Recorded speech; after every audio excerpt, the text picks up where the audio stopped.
Bachelors కూడా ఈజీగా చేసుకోగలిగే recipe, quick and healthy recipe పొట్లకాయ పెరుగు కర్రీ. దీనికోసం పొట్లకాయ ముక్కల్లో ఉప్పు పసుపు వేసి బాగా కలిపి 10 మినిట్స్ పక్కకు పెట్టేసిన తర్వాత ఇందులో ఉన్న వాటర్ మొత్తం పిండి ముక్కలు పక్కకు పెట్టేసుకోవాలి. ఇలా చేయడం వల్ల పొట్లకాయ ముక్కల్లో ఉన్న పసరు స్మెల్ అనేది పోతుంది. ఆ తర్వాత ఒక కడాయిలో ఆయిల్ వేడయ్యాక పోపు దినుసులు వేసి అవి ఫ్రై అయిపోయిన తర్వాత ఎండుమిర్చి కరివేపాకు వేసి అవి కూడా ఫ్రై అవనిచ్చి ఇందులో పొట్లకాయ ముక్కలు వేసి బాగా కలిపి మూత పెట్టుకోవాలి.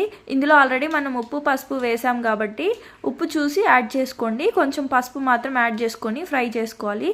ఈలోపు కారానికి తగినన్ని పచ్చిమిర్చి, 1 ఇంచ్ అల్లం ముక్క వేసుకొని మెత్తగా మిక్సీ పట్టి పొట్లకాయ ముక్కలు ఫ్రై అయ్యాక పచ్చిమిర్చి పేస్ట్ వేసి 2 మినిట్స్ ఫ్రై అవనిస్తే సరిపోతుంది. ఒక్క దెబ్బకి 2 పిట్టల్లాగా మీకు కావాలనుకుంటే అది ఫ్రై లాగే ఉంచేసుకోవచ్చు. లేదు మాకు 2 రెసిపీలు కావాలి అనుకుంటే ఒక గిన్నెలో పెరుగు తీసి బాగా మిక్స్ చేసుకొని అందులో చల్లగా అయిపోయిన పొట్లకాయ ముక్కలు, కొన్ని ఆనియన్స్, కొంచెం సాల్ట్ యాడ్ చేసుకొని మిక్స్ చేసుకుంటే పొట్లకాయ పెరుగు